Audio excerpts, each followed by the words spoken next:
Voy a escribir así como Patricio. ¿Ya? Ya. Hola, profe. Hola Jennifer, ¿cómo estás? Jennifer.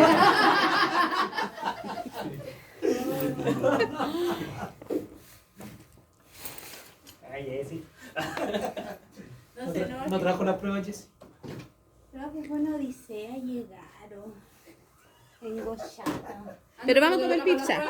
Vamos a comer pizza. Ahí va a pasar la. Pero van a tener un la- bono de 0,5 adicional. Sí, porque no las trajo. No, es que las corregí, pensé que las había subido.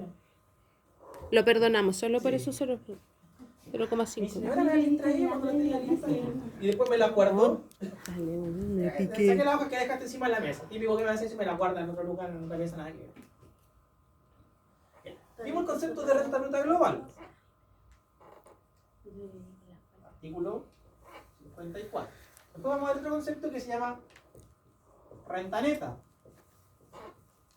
Que son las cosas que van a restar a la renta bruta. Están en 55. Y con eso yo lo que hago es mi base imponible. La renta neta es la base imponible. Y después le aplico la tasa que vimos que estaba en el artículo 52. Y eso me da, ¿qué cosa? El IGC, Impuesto Global Complementario. ¿Ya? Profe, ¿cómo? ¿La renta neta es la base imponible? La renta neta, en otras palabras, es la base De nuevo, imponible. de nuevo. Por favor. Ya. Dice la ley, se entenderá por renta bruta global la suma de los siguientes conceptos, ¿cierto? Sí. Todo lo que leímos. Sí.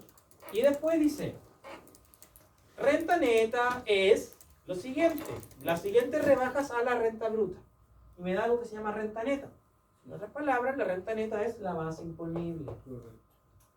Y a la base imponible le aplico la tasa del 52 y me da el IGC. Y después vamos a ver los créditos que están en el 56. Ah, ya. ¿Ya? Esperen, artículo 53. Créditos, artículo 56. Y vamos a ver también que hay algunas rebajas en el 55 bis, 54, perdón, 55 bis, 55T. ¿Este no tiene, profesor, el reajuste del artículo 72? Este es el impuesto global complementario. Y cuando yo lo declaro en un formulario 22, siempre tengo que aplicar el reajuste. Porque el reajuste del 72 es para el resultado del impuesto anual.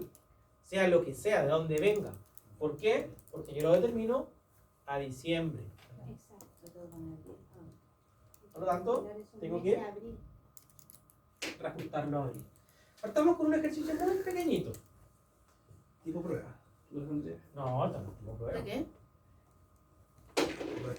Esto puede ser una parte de un ejercicio tipo prueba. Digamos que un contribuyente percibe un dividendo por 25 millones. Y este dividendo trae, como sabemos, y ya aprendimos, un crédito. Entonces, con crédito por IDPC. ¿Ya? Trae crédito por impuestos de primera categoría. Entonces lo que me tengo que preguntar es ¿qué tipo de crédito? ¿Con restitución o sin restitución? ¿Cuál crédito es con restitución? O sea, si no lo pasaron, ¿verdad? ¿Sí lo pasamos? No, pero él lo habló al comienzo, sí. Al principio dijimos, Que lo iba a pasar en el otro tiempo. no, al principio Él dijimos habló con que los regímenes tributarios después nos vamos a profundizar. Pero les dije, el 14A tiene la penalidad de que da derecho al 65% del crédito. Entonces, si este viene de una 14A, es con restitución. Entonces, es sin restitución si viene de una 14D3. O si las utilidades que está mandando el contribuyente 14A vienen de algo que se llama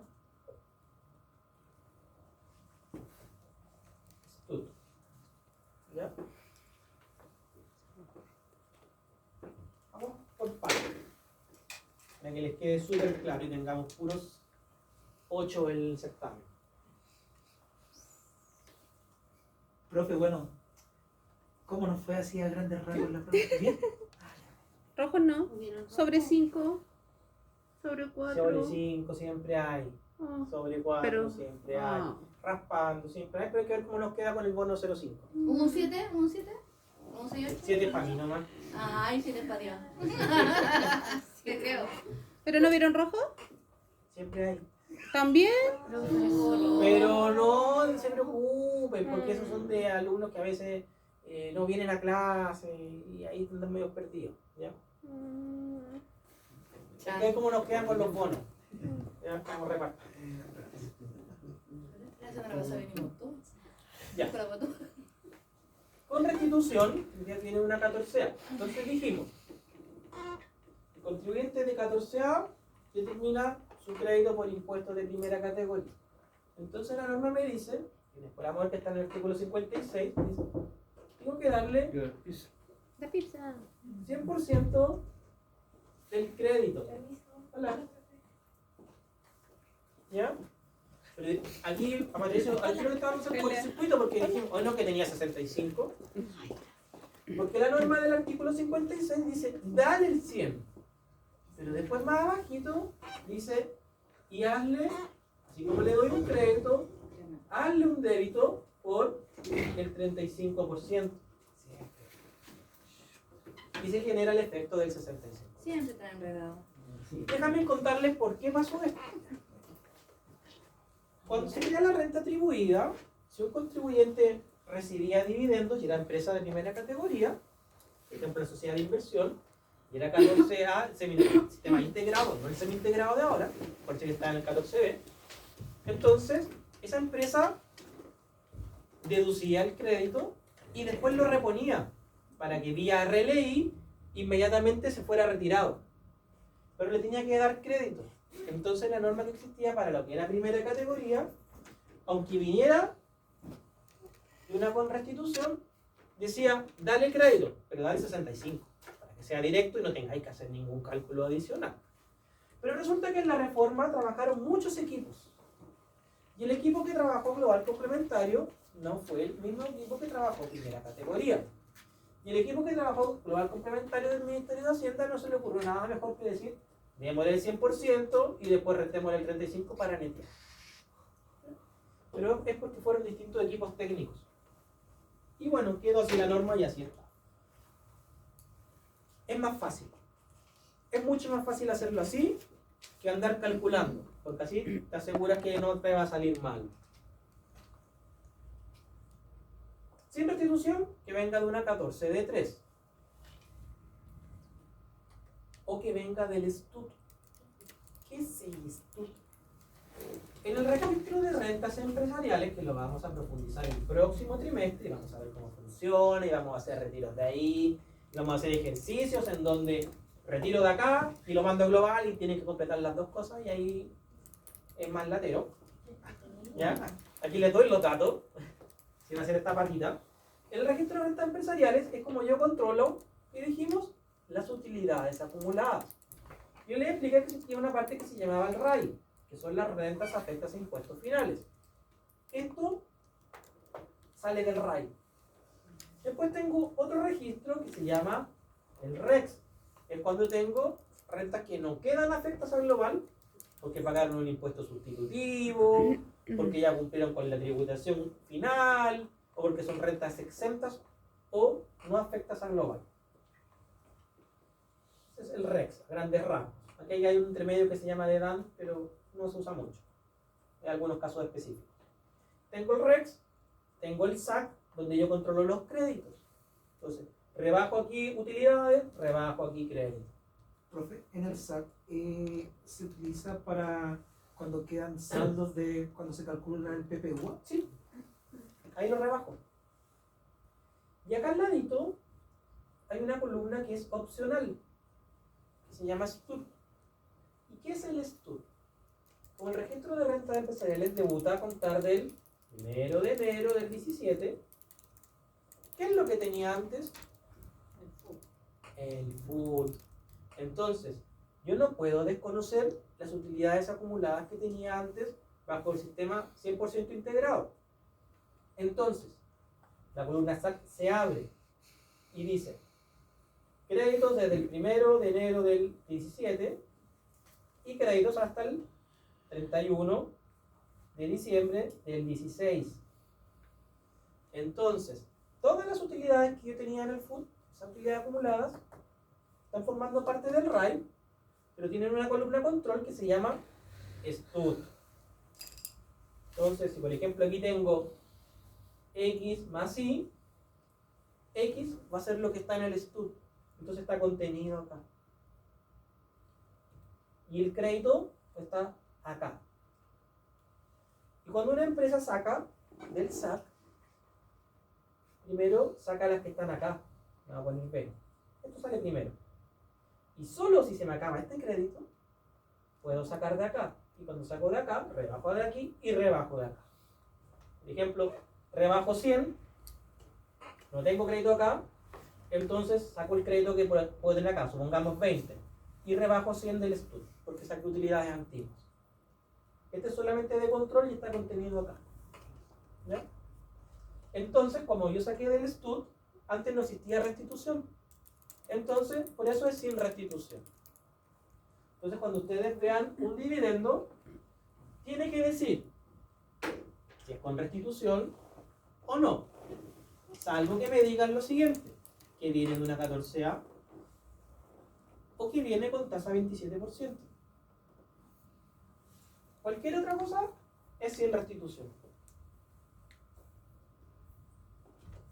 Entonces, resumiendo, me dicen, viene con crédito con restitución. Ah, viene con tasa 27.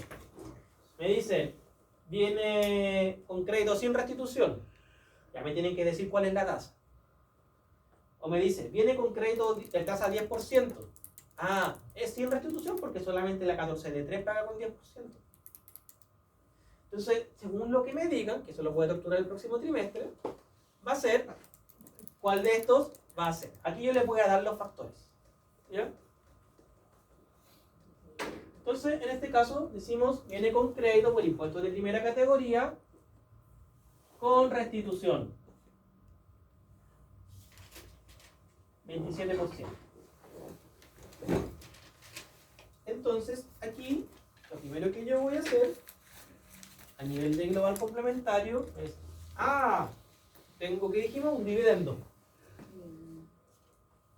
En la línea 1, yo declaro los retiros, formulario 22. Y en la línea 2, declaro los dividendos. Exactamente igual. Entonces, o al revés. Ahí vamos a ver. Pero al final da lo mismo, ¿ya? Entonces, declaro aquí mis 25 millones. Y más abajito, tengo que dar algo que se llama incremento.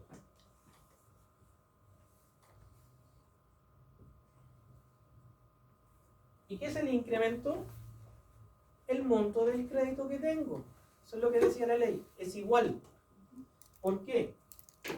Supongamos que tengo utilidad 100 millones. Y yo retiré, y me pagaron con restitución, por lo tanto pagué 27 millones de impuestos. Después quedaron 83, quedaron 73 para retirar. Retiro las 73. Y las 73 las mando a global. Si yo a los 73 le aplicara esa misma tasa de impuestos, no me va a cuadrar, porque la base es distinta. Entonces, la única forma de cuadrarlo en este sistema integrado es lo que se llama embruteciéndolo, volviéndolo al valor original que era de la utilidad. Entonces, por eso yo el crédito se lo sumo. Y con eso llego al monto original, que era la utilidad bruta que pagó la empresa. Porque acuérdense que el impuesto que paga la empresa es un anticipo del impuesto final. Por lo tanto, tengo que devolver a esa utilidad original de la empresa. Por eso dicen que el impuesto de primera categoría es un impuesto de mentira. Lo paga la empresa, pero finalmente lo usa el socio. Ya, vamos a calcular el incremento. ¿Cómo calculo el incremento? Como el PPU. con la misma tabla. Muy bien ahí. Entonces, me voy a ir acá. Factor. Incremento. ¿Cuáles son los factores de incremento? Ah, viene de una 14A. ¿Cómo lo debiera calcular?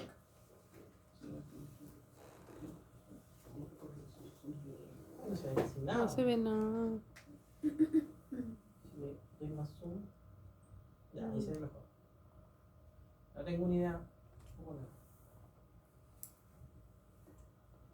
A ver, que vi cambio de sala. Ya estamos terminando. Pero es que ya el data no va, ¿no?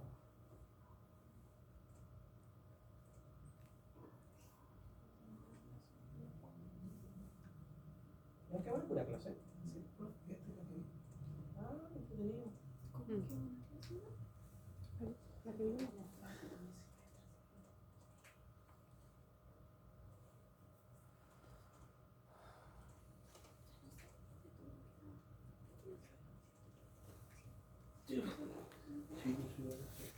Ahí se ve mejor. Ay, sí. Fíjense, ¿cómo determino los factores? Por ejemplo, tengo tasa 27%, digo, la teoría me dice yo debiera hacer la tasa dividido en 1 menos la tasa. ¿Ya? Eso dice la teoría. Entonces, si la tasa es 27, yo digo 27 dividido en 73. Ya, eso no se acuerda. Hizo con 6 decimales. Pero el servicio me da esta tabla con la misma del PPUA y yo aplico el factor 0,36, 98, 63.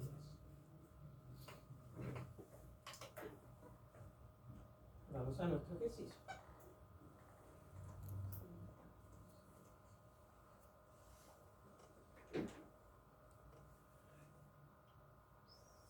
Perfecto, 0,26, 98, 63.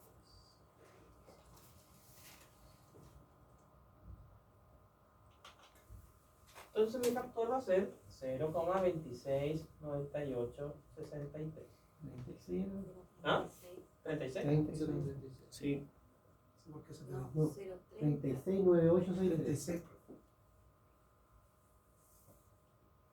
36. 36, 98, 63. Ya, bien. ¿Qué es lo que digo? 25 millones por el factor.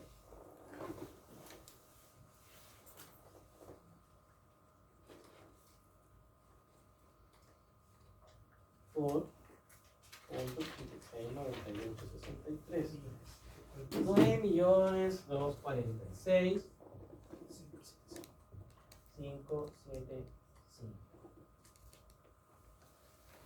Entonces, ¿cuál es mi base imponible? 34 millones. 246,575. Exacto, muy bien. Y ahora a estos 34 millones yo le voy a aplicar la tabla de impuesto global complementario.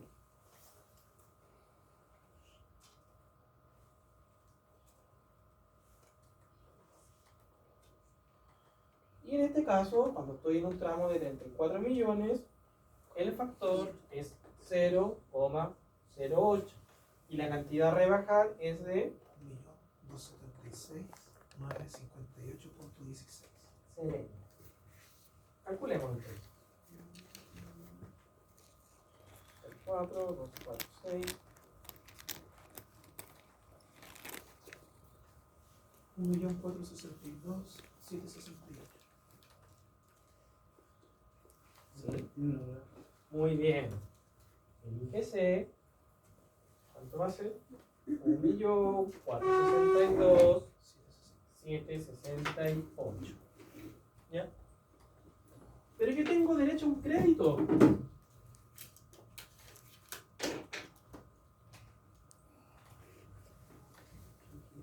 Crédito por impuesto de primera categoría. ¿Cuánto crédito traigo? 9 millones. 9.246.575. Este resta.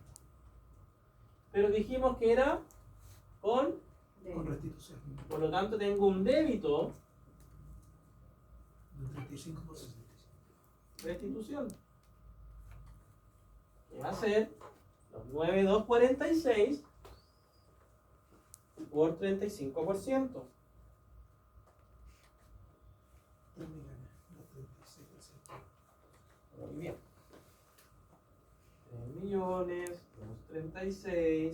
3.236.301. Y ahora sí determino mi resultado. Tengo ¿Y este es el simple, profe?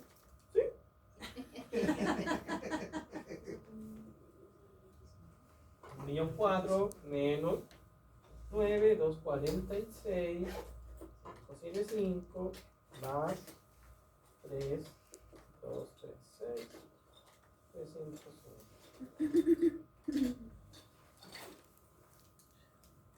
Resultado. En contabilidad vamos a usar los paréntesis.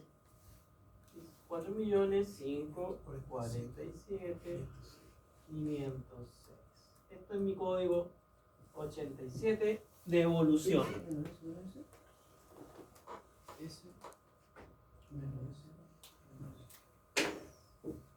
Entonces me perdí. ¿Dónde? Igual. Quedé ¿En Agua hasta la Santa? base imponible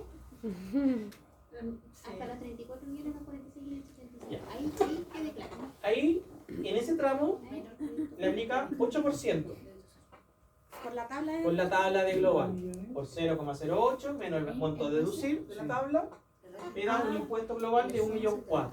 Ya, yo no sabía Mira, y no- de ese dato. Ya.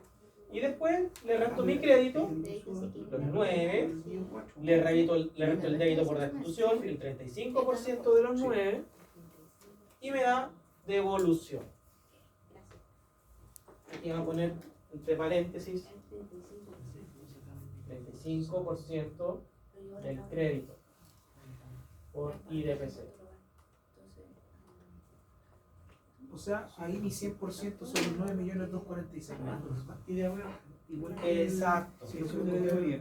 Pero acuérdate que la metodología de global es 100 y 35, y así nunca te equivocas.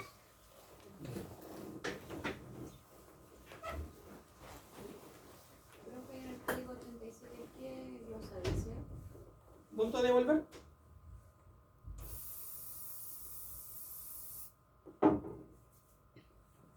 Profe, ¿y ahí donde están los 9.246.000 Sí, arriba? el incremento. Ah, incremento ya. Ese monto se llama incremento y es lo que me falta para llegar a mi utilidad bruta, a la utilidad original que tenía la empresa. Acuérdense, el impuesto que paga la empresa es de mentira, porque después lo usa la persona. Entonces la utilidad que paga la empresa, esa es la utilidad que paga global. Pero funciona en base a retiro, remesa y distribuciones. El objetivo de la renta atribuida, ¿cuál era? Era que los contribuyentes no posterguen la tributación y paguen al tiro como si todo estuviera retirado. Ese es el objetivo de la renta atribuida. Pero eso no le gustó a los grandes grupos empresariales, porque se les disparaba el global. ¿Por qué? Esta persona, con 34 millones, me salió una devolución de 4 millones. ¿Cuánto tendrá que pagar esta persona de impuesto para que no le devuelvan, para recién empezar a pagar? Cuando es sin restitución, son aproximadamente 120 millones de retiros. Cuando es con restitución baja como 90, 80 millones de retiros. ¿Ya? Entonces, en esos casos, claro, ahí recién empieza a pagar la persona. Entonces se ajusta su carga tributaria para que no pague. ¿Sí?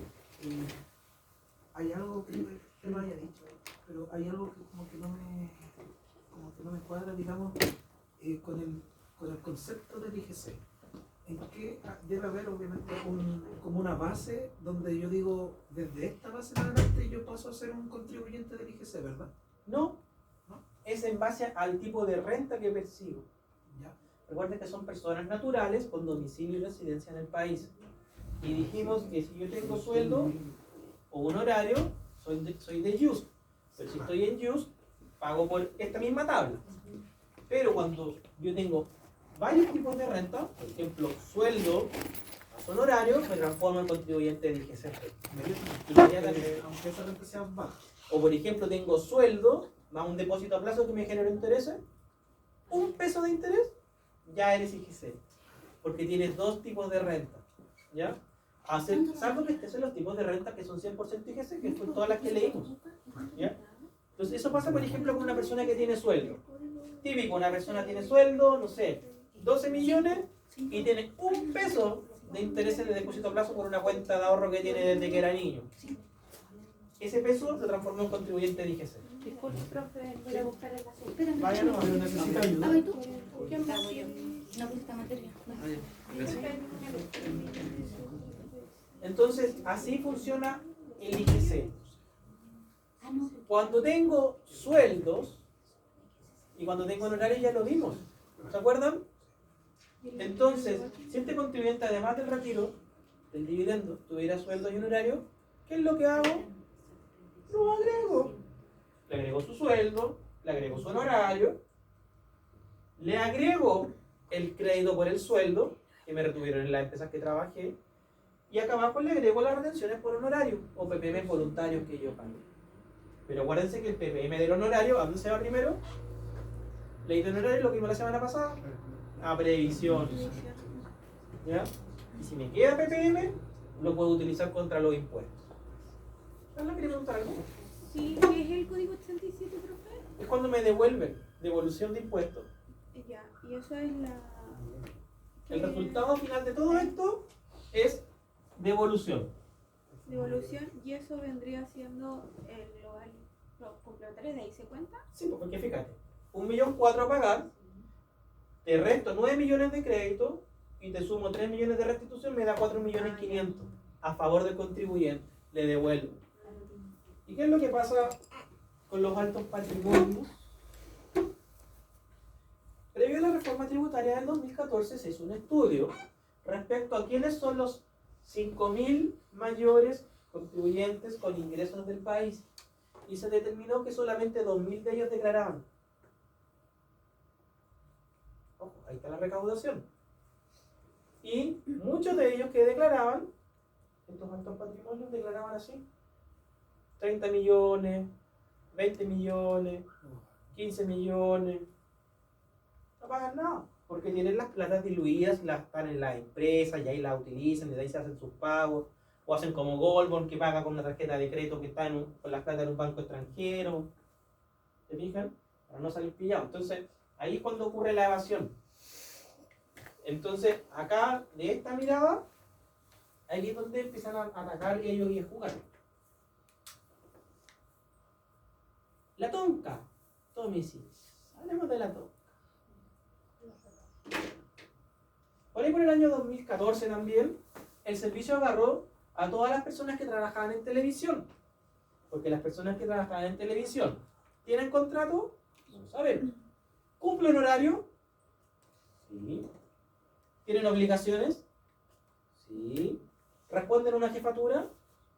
Sí. Pero ellos, ¿qué es lo que hacían? En vez de pagarle impuesto único, de tener un contrato, tenían una empresa. Y en ese tiempo la tasa de impuesto de la empresa era 17%. Y pagaban el impuesto de las empresas con tasa de 17%. Y se ponían a los hijos, al cónyuge, al primer ahí de socio. ¿Qué pasa? Todos sacaban utilidades y bajan la base imponible de global complementario entre todos y no pagaban el impuesto único. Entonces por ahí por el 2014 el servicio agarró a varios artistas famosos de la televisión, unos cuantos, y fue a cobrar los impuestos de manera ejemplificadora para que nadie más lo hiciera. Y ahora cuando se destapó el caso Relojes, resulta que esta señora seguía haciendo lo mismo. Entonces por eso se le abrió una lista tributaria, porque en vez de pagar impuesto global, impuesto único, que ganará sus 400 millones al año, ¿qué es lo que hacía? Metía una empresa que alcanzaba a ser ProPyme por servicios artísticos. Esa empresa ProPyme pagaba con tasa 10% y después diluía el impuesto. Entonces esas son figuras elusivas que tratan de planificar un impuesto único con el global complementario. Pero profesor, ahí también habría la opción de que está diciendo que ella vendía el servicio que prestaba televisión como Claro. una pyme. Exacto. Pero a su vez, el canal que compraba ese servicio, Sí. que vendía el servicio, también estaba, por las formas que usted dice, técnicamente había un contrato laboral. Técnicamente hay un contrato porque ella va, Y el canal 13 en términos laborales también estaría incumpliendo. también está incumpliendo en términos laborales. Porque le sale más económico pagarle a la pyme. Sí, sí. Pero la pregunta es, ¿qué pasó con todo este tema de la televisión? ¿Realmente es una pyme que está prestando servicio al canal? ¿O es el artista famoso que está prestando servicio? Y a través de esta figura, ellos, ¿qué es lo que hacen? ¿O qué es lo que hacían? No pagaban el impuesto único y lo diluían en global. Sí, parece como un régimen de subcontratación. Exacto. Pero nunca fue una subcontratación porque en realidad yo nunca contraté una empresa y siempre contraté a la tonca. Entonces, esa es la figura y por eso es elusiva. Entonces, ahora con el caso relojes se destacó que la tonca seguía ocupando esa figura. Pobrecita. Ganaba muy poco. Y a la pura cara de niña buena. En servicios informáticos ocurre eso muchas veces. Para evitar el tema laboral lo hacen formar una IRL. ¿Quieren un caso internacional? Shakira. Shakira tiene sus rentas de global complementario, que sería en España, donde vivía. Entonces, ella recibe sus beneficios empresariales y en España también tiene algo parecido al domicilio de residencia. Entonces, durante muchos años, ella decía que ella no vivía en España, que ella vivía en Nassau. Gracias. Entonces, Ahí ahí para que el profe se inspire. Profe, bueno, eso. tomen asiento para que escuchen el caso de Shakira. El caso de Bien, Shakira. partimos por ahí. Pongan una canción. Entonces Shakira decía que ella no vivía en España, que ella vivía en Nassau y que pagaba impuestos en Nassau. Pero tampoco pagaba impuestos en Nassau. Solo que supuestamente tenía una casa allá. Entonces, la fiscalizadora que vio el caso en Impuestos Internos de España le hizo un seguimiento y la reconstruyó toda la vida desde que se fue a vivir en España en 2010. Donde iba a la peluquería, a donde almorzaba, a donde salía. Tiene esa atribución. Y le lograron demostrar que ella vivía en España. Entonces hoy día ella está con riesgo de irse presa por evasión fiscal, porque ella lo sigue negando. Y por eso está en riesgo de cárcel en España. Y para irse a vivir a Estados Unidos, allá se fue a vivir a México, no sé. Estados Unidos tuvieron que igual ver un tema delicado si le iban a dejar salir del país. Porque probablemente ya llegará cárcel. Y por ejemplo Messi le echó la culpa al papá y el papá de Messi se fue a la cárcel. Y Cristiano Ronaldo apenas lo llamó Impuestos Internos de España, también por una figura muy parecida, la misma de Messi. Cristiano Ronaldo dijo, no, yo pago el tiro, esto no fue mi culpa, fue culpa del Real Madrid. Tome, pago el tiro, rectifico cualquier diferencia y después se fue del Real Madrid. Porque se fue muy enojado porque lo metieron en un aprieto tributario. En cambio Messi se hizo loco y le echó la culpa al papá. Dijo, no, él se encargaba de todo, yo no tenía nada que ver. Y el papá lo mandaron preso. Le quiere mandar al piquete. Dijo, sí, ahí le echó la culpa a la canción. Le dejó con la deuda naciente. Ah, verdad. Porque las mujeres ya no lloran. La mujer Dura. dura. Ya.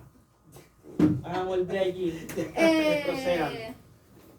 El honor lo tiene usted. No, ustedes son los Honorable. centrales acá. Uy, la artista. Yo Ya. mandé un WhatsApp. David puso la propina, chicos. Voy a parar aquí para que coman tranquilo.